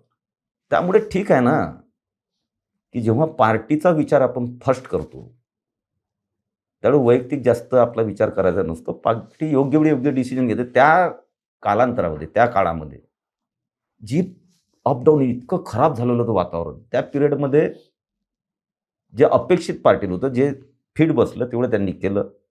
असं नाही की कोणा क्षमता नाही आहे. क्षमतावान आतमध्ये पाहिजे कार्यक्षम काढून टाका. सगळे क्षमता सगळ्यांमध्ये असते. बरोबर. आता ज्यात त्यांच्यातही आहे बाहेर असतील त्यांच्यातही असते. संधी ही कशी द्यायची त्या पिरियडमधल्या त्या वास्तविकतेमध्ये त्या सिच्युएशनमध्ये तयार होत असते. त्यावेळेस त्या सिच्युएशनमध्ये जो बसला खूप विचार करावा लागते पार्टीने. रिजनचा विचार करावा लागते कास्टचा विचार करावा लागतो सगळ्या गोष्टी. मग आता गुवाहाटीला गेलो म्हणून याला बनवावंच लागते असं काही नसतं. ते माझं कर्तव्य होतं, मला काम दिलं तेवढं मी केलं. याच्यामुळे मी खूप मोठा नेता झालो असं नाही आहे. ते एकदम पार्ट ऑफ पार्टीज वर्किंग. त्याच्यामुळे जेवढा मला सांगितलं तेवढं मी केलं. त्याच्यामुळे खूप मोठं करण्याचं नेतानं आता असं काही नसतं. आणि मंत्री झालो म्हणजेच तुम्ही खूप मोठे झाले असंही नाही. आज आमच्या पक्षामधलं जे कल्चर आहे की आज तेवढाच मानसन्मान आहे. माझ्या का बुथच्या कार्यकर्त्याला तेवढाच मानसन्मान आहे. ठीक आहे, कमी जास्त होत राहते. काही लोकांचे कामं होतात, एखाद्याला होत नाही, काही नाराजी येते, कामं नाही झाले तर. तर हे तर काही आपण घरामध्ये बी सुद्धा एक दुसऱ्याच्या कामं होत नाही, एक दुसऱ्याला आपण सांभाळू शकत नाही. एवढं सांभाळायचं तर थोडंफार कमी जास्त होतं. पण कुटुंबामध्ये राहत असताना कुटुंबचा जो हेड असतात ते योग्य विचार करत असतात. मला वाटते मला मंत्रिपद निधन हा योग्य विचार त्यावेळेचा होता. साहेब, या सगळ्या गोष्टी होत असताना आपण आरक्षणावर पण बोललो. तो आत्ता नुकतंच म्हणजे ते शेतकरी कर्जमाफीसाठी आंदोलन झालं. त्यासाठी 30 जूनची तारीख पण दिली. कर्जमाफीची तारीख जी दिली 30 जून, त्याच्या आधी फडणवीस साहेबांच्या नावाने लोक ओरडत होते. आणि आता तारीख दिल्याच्या नंतर जे शेतकरी नेते होते, बच्चू कडू असतील किंवा त्यांचे साथीदार असतील, यांच्या नावाने लोक ओरडतात. आधी म्हणायचे की कर्जमाफी करू म्हणून सरकारने फसवलं. आता म्हणतात शेतकरी नेत्यांनी फसवलं. नक्की वास्तव काय? आपण वास्तव घट्ट बोलतो, तुमच्याकडून जरा वास्तव ऐकायला बरं वाटेल. हे बघा की कर्जमाफी करू, कर्जमुक्ती म्हणा त्याला, कर्जमाफी कधी कर्ज. कधी चांगला शब्द वाटत नाही. कर्जमुक्ती करू असं हे दिलेलं होतं. परंतु एक बघा की कोणत्याही याचं विचार करून शासन किंवा आश्वासन देताना करत असते. त्या आश्वासन तुम्ही बघितलं ना तर लाडली बहिणीचं आम्ही पहिले सुरुवातीला, त्यामुळे ते कमिटमेंट तुम्हाला पुढे फुलफिल करणेच आहे, कंटिन्युटी बरोबर. ज्या होत्या. कर्जमाफीचं आम्ही एवढंच बोललो होतो की कर्जमुक्तीचं की आम्ही आमचं सरकारला कर्जमुक्ती करू. परंतु जेव्हा सरकार आलं तेव्हा मग लाडली बहीणचं, आता लाडली बहिणीला दोष देण्याचा काही अर्थ नाही आहे, ते करायचंच आहे आपल्याला. बरोबर. त्याचा खूप मोठा इम्पॅक्ट, खूप मोठा फायदा आहे महाराष्ट्राला. लाडली बहिणीचा हा खूप मोठा फायदा आहे. दुसऱ्या अँगलने विचारच करेन, लाडली बहीण जेव्हा आपण आता 30-40 हजार कोटी जेव्हा त्या आमच्या लाडल्या बहिणीच्या खात्यात टाकतो वर्षाचे, तो पैसा खर्च कुठं होतो? सगळ्या छोट्या छोट्या दुकानदारांमध्ये, खेड्यापाड्यातल्या, शहरातल्या छोटे जे दुकानदार आहे, बूस्ट झाली ना. अर्थकारण जे आहे, अर्थव्यवस्था बूस्ट झाली महाराष्ट्रामध्ये, चक्र फिरायला. म्हणजे 35-40 रुपये मार्केटमध्ये आले. बरोबर. त्यामुळे एकदमच बूस्ट झालं ते. त्यामुळे ते काही वायार्थी नाही गेलेले आहे. Is good. आता मग त्यावेळेस विचार करताना शेवटी आपलं बजेट किती येऊन आला आहे, मग आपलं हे याच्यातून आता सोर्सेस कोणते वाढवायचे आपल्याला, कारण कर्जमुक्ती करायची आहे. लाडली बहीणसाठी आता आपण या प्रकारचे सोर्सेस आता केले होते, 1 वर्षात आपण कंप्लीट करतोय ते. आता पुढच्या वर्षी पण आपल्याला लाडली बहिणीचं टेन्शन येणार नाही, कारण आपण सोर्सेस वाढवतोय वेगवेगळ्या त्याच्यातून. मग आता आपण समृद्धीमध्ये त्याचा आपला निधी येणं जमा झाला. आता पहिले समृद्धी ओरडायचे ना, बरोबर. पैसा कुठून आणणार आणि कसं करणार, पैसाही आला आणि आता आपण त्याच्यातून निधी जमा करून आलो. हा प्रॉफिटेबल प्रोजेक्ट झाला आपला, तो होणार आहे भविष्यामध्ये. तर अशा कोणत्या योजनेत कुठं पैसा येऊन आला, अजून कोणत्या याच्यातून आपल्याला पैसा काढायचा आहे, त्यानंतर कर्जमुक्ती करायची, त्यासाठी पैसा किती लागेल त्याचं एस्टिमेट करणे आणि योग्य वेळी जेव्हा आपलं हे होईल त्यावेळेस कर्जमुक्ती करायची. कर्जमुक्ती न करणे असं कोणीच म्हटलं नाही. बरोबर. परंतु आता शेतकरी आंदोलन झालं, त्यांनी हे केलं, ठीक आहे, आपल्यालाही करायचीच होती. केव्हा करायची, फक्त सगळी परिस्थिती कोण करणेच आहे. आणि त्यामुळे आता हे झालं की 31 जूनपर्यंत त्याच्यावर निर्णय करू, कमिटी नेमली. कारण बऱ्याचशा गोष्टी अशा असतात की कर्जमुक्ती करत असताना, आता आज म्हणतात उद्धव साहेबांनी केली, काही वेळानं 2 दिवसात कर्जमुक्ती केली. आता त्याची खूप चुरस कथा आहेत.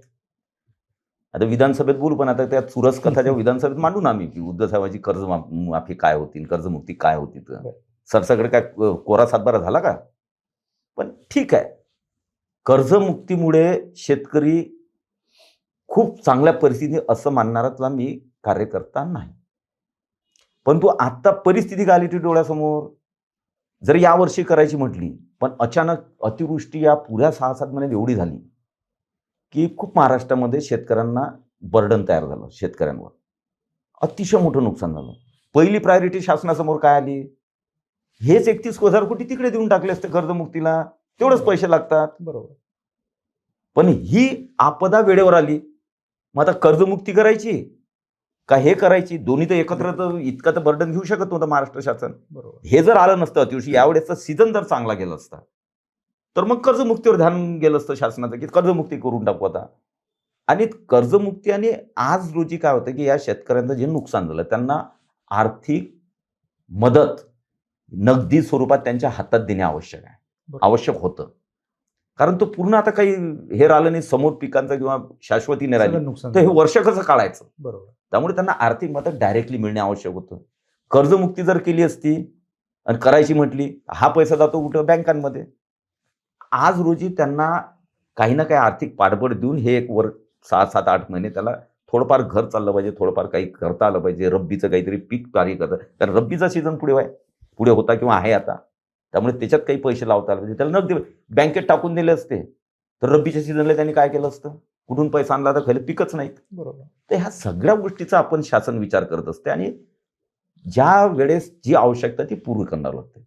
आणि म्हणून यावेळेस कर्जमुक्तीचं आंदोलन केलं. आंदोलन करायला अधिकार आहे प्रत्येकाला. बरोबर. पण ही परिस्थिती समजून घेतली पाहिजे. आणि असं नाही आहे की शेतकऱ्यांना समजत नाही आहे. शेतकऱ्यांना सगळ्या समजतं. परंतु शेतकरी नेत्यांमध्ये, काही राजकारण्यांमध्ये खरं बोलण्याची ताकद नाही आहे. कारण असं वाटतं की सेन्सिटिव्ह विषय आपण शेतकऱ्यांना खरं बोलायला गेलं की आपल्याला शिव्या बसतील. त्यामुळे कोणीच खरं बोलत नाही. आणि वास्तविकता शेतकऱ्यांना सुद्धा समजते. आज रोजी बघा शेतीमध्ये एवढी गुंतवणूक केंद्राची आणि राज्य चालू आहे. ट्रॅक्टरचं पाहसान तर तो म्हणते, साहेब मी तर असं वाटलं पण भेटणार, मी घेऊन टाकलं होतं, आता माझंही नाव लागलं. बरोबर. ट्रॅक्टरच नाही, सगळ्या प्रकारची यंत्रसामुग्री आता मोठ्या प्रमाणात शेतकरी. त्याचं कारण काय? इन्व्हेस्टमेंट तुम्ही शेतीत करा विविध यंत्रांच्या माध्यमातून आणि थोडं आधुनिकतेकडे जा. कारण शेती आता पारंपरिक याच्यावर राहिली नाही. त्यामुळे ह्या गोष्टी शासन देते आहे. आणि म्हणून कर्जमुक्तीचे योग्य वेळी निर्णय घेणारच होतं शासन. ठीक आहे, आंदोलन केलं तर फक्त एवढंच सांगितलं, बा ठीक आहे, तिथपर्यंत आम्ही करू.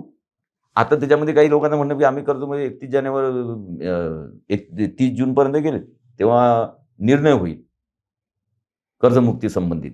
बरं. कमिटीचा रिपोर्ट आल्यानंतर तेव्हा निर्णय होईल. परंतु मग या वर्षीचं बसेल का नाही बसेल हे ठरवेल कोण? कमिटी ठरवेल. त्या कमिटी ठरवेल. कमिटीमध्ये अजून बरेचसे कोणाला द्यायची, कोणाला नाही द्यायची. इन्कम टॅक्स पेअर आहेत बरेचसे, की जे बिझनेस करतात आणि शेती बी करतात. तर त्यांना आवश्यकता नाही, असं शेतकरी नेत्यांचं म्हणणं आहे. त्याच्यावर विचार केला जाईल. बऱ्याचशा गोष्टी इन्कम टॅक्स पेअर असतील, नोकरीवाले असतील, शेतकरी नेत्यांचं म्हणणं आहे त्यांना देऊ नये. तर मग आता त्याच्यावर तर डायल्युशन करावं लागेल ना. प्रत्येक कोण यातले आहे, कसे बसवायचे, त्याला वेळ लागणारच आहे. बरोबर. आणि हे तर शेतकरी नेत्यांनाही माहिती आहे आणि शेतकऱ्यांना माहिती आहे. त्यामुळे हे व्यवस्थित प्रकारे शासन चाललेलं आहे. शेतकऱ्यांच्या भरभक्कम पाठीशी असलेले शासन आहे, केंद्र आणि राज्य. एवढं मी खात्रीपूर्वक सांगू शकतो. नक्कीच. अर्थात शेतकरी आहे, तुम्ही जसं म्हणले की सेन्सिटिव्ह विषय आहे, जगाचा पोशिंदा आहे, त्याच्यावरती अन्याय होऊ नये एवढीच फक्त सगळ्यांची तीच इच्छा असते. कोणी असं शेतकऱ्यांवर अन्याय होईल मी हेच म्हणत नाही. भाजपच आंतरिक इच्छा सगळ्यांची असते. बरोबर. कोणत्या पक्षाला म्हणे की हे यांची इच्छाच नाही आहे. पण ते आरोप प्रत्यारोप याच लेवलपर्यंत करा की ज्या माध्यमातून शेतकरी डिप्रेशनमध्ये जाणार नाही. बरोबर. आरोप प्रत्यारोप याच लेवलपर्यंत केले पाहिजे, या सेन्सिटिव्हिटी आणि संवेदनशील केलं पाहिजे की शेतकऱ्यांना त्याचा वेगळा इम्पॅक्ट त्यांच्या डोक्यावर होईल की आपल्यासाठी काहीच नाही. अशी नकारात्मकता शेतकऱ्यांबद्दल त्यांच्या दिमागात पेरू नका, असं सगळ्यांनाच विनंती आहे माझी. बरोबर. आणि आत्ता जे या ओल्या दुष्काळामुळे म्हणणं किंवा अतिवृष्टीमुळे जी मदत आता तुम्ही जो उल्लेख केला, असं चित्र रंगवलं गेलं काही ठिकाणी कुणाच्या अकाउंटला पैसे गेले नाहीत, कुणाच्या अकाउंटला ₹1 गेला, कुणाच्या अकाउंटला ₹500 गेले. ते बघा, मोठी कर ही अनुदान मिळालेलं आहे. आता हे एखादं पकडतात, एखाद्या गावामध्ये जातात, असे बसतात नेते लोक. दौरा केला ना उद्धवजींनी, हो. असे उद्धवजी बसतात. खरे किती लोकांना मदत आली.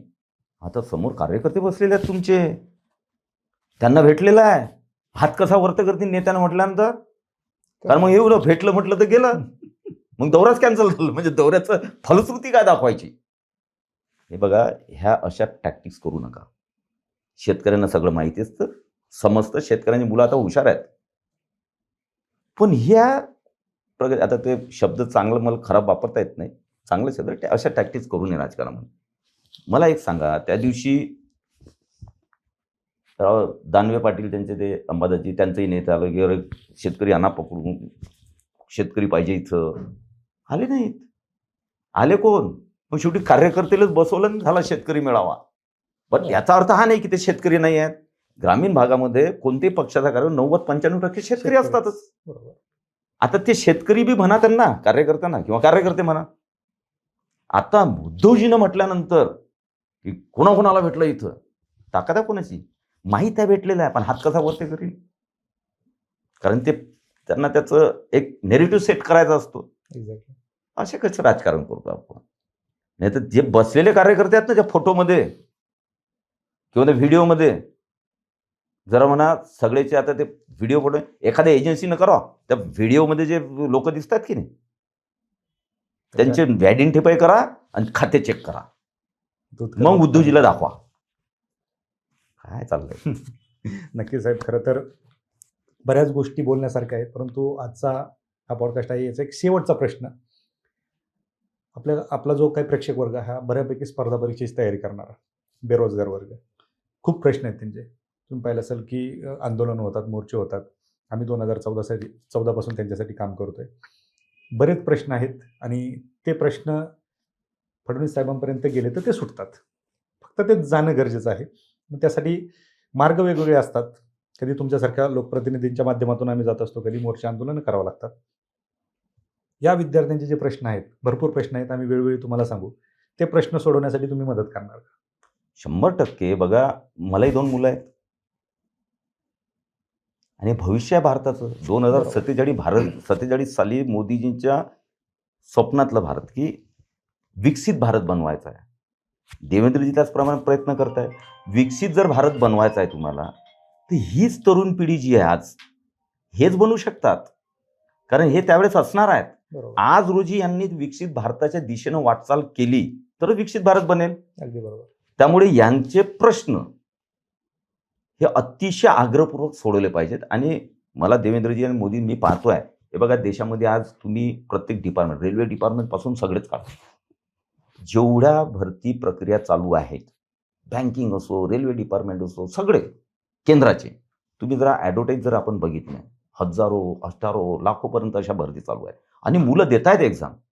महाराष्ट्रामध्ये देवेंद्रजीच्या काळामध्ये किती भरती प्रक्रिया राबवली गेली आणि मागे किती राबवली, याचं एकवेळेस विश्लेषण तुमच्यासारख्या जे त्या फील्डमध्ये काम करतात, कारण शेवटी प्रॉपरली विश्लेषण केलं गेलं पाहिजे. बरोबर. की 2014च्या पूर्वी किती भरती झाल्या, वर्षाला किती व्हायच्या, 2014 ते 19 आणि आता 22 ते आतापर्यंत 25 पर्यंत किती भरती प्रक्रिया, पोलीसमध्ये किती झाल्या, सगळ्या डिपार्टमेंट, महसूलमध्ये किती झाल्या, कोण न्यायालयामध्ये किती झाल्या, ह्या काढल्या पाहिजे. आणि निश्चितपणे त्यामध्ये गॅप असेल, अजून काही आपलं सजेशन की अजून हे असं केलं पाहिजे, त्याच्यात अजून या प्रकारच्या भरती प्रक्रिया राबवल्या पाहिजे.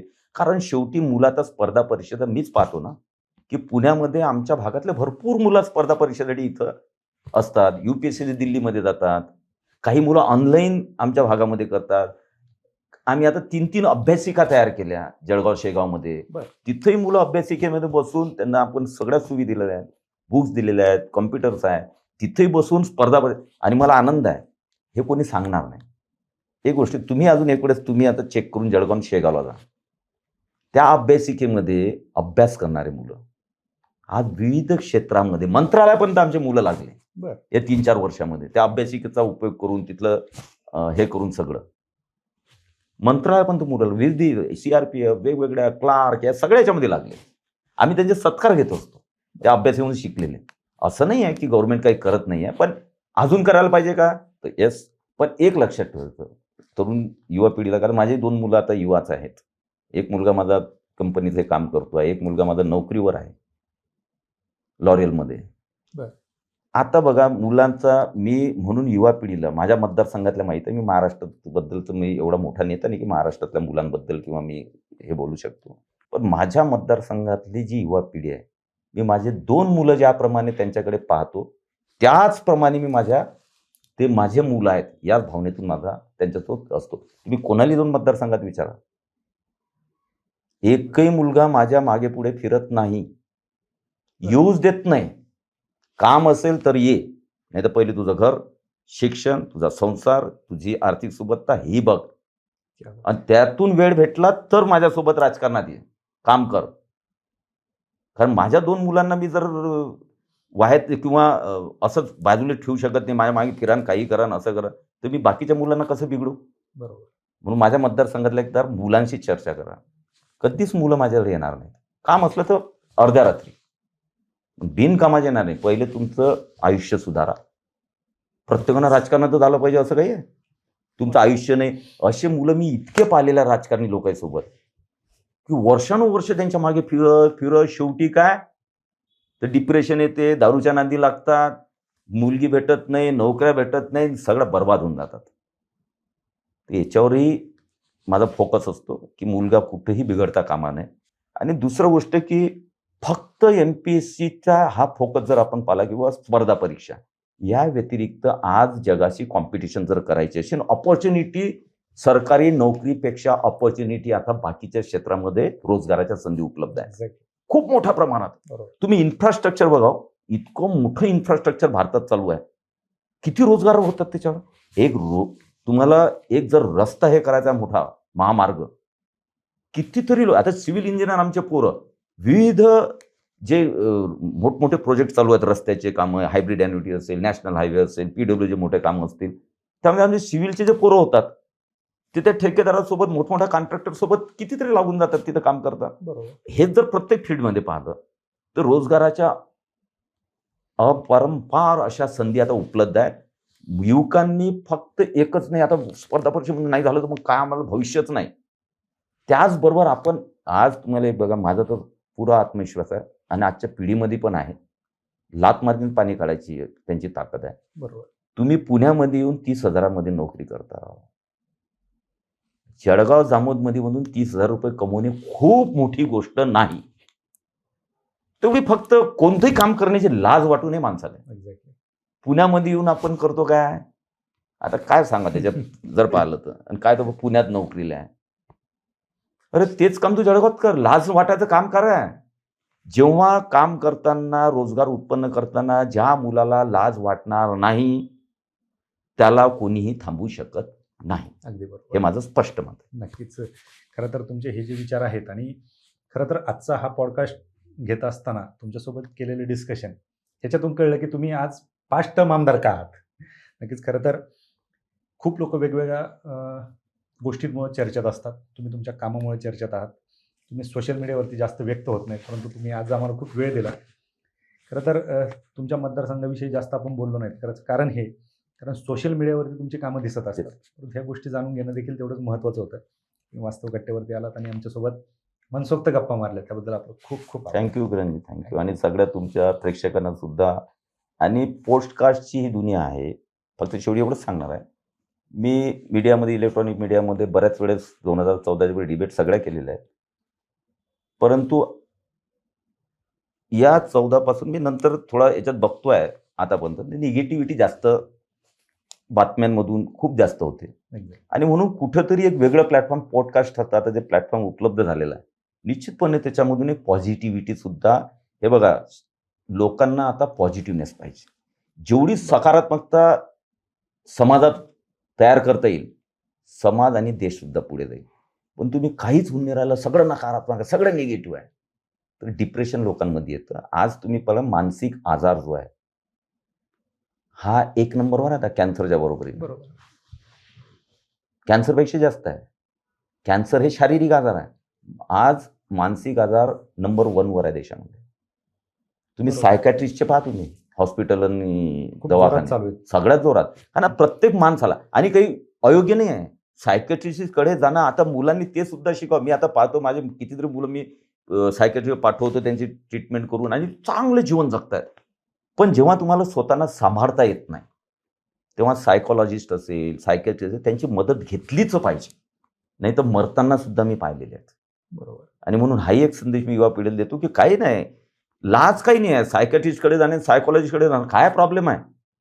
जेव्हा एखाद्या वेळेस आपलं स्वतःहून नाही सांभाळलं जात, तेव्हा दुसऱ्याची मदत घ्यावीच लागते. 100%. आणि आज 70% लोकांना याची मदत घ्यावी लागते. आणि जे मदत घेत नाही, त्यांचं जीवन अतिशय खराब होऊन राहिलेलं आहे. म्हणून हा सुद्धा तुमच्यामध्ये संदेश द्यायचा होता मला, की याच्यामध्ये लोक काय म्हणतील, हा पागल झाला काय? काही नसते बाबा. पागल म्हणजे काय, आणि सायकॅट्रिस्टमध्ये सायकॉलॉजी जमीन अस्मानचा फरक आहे.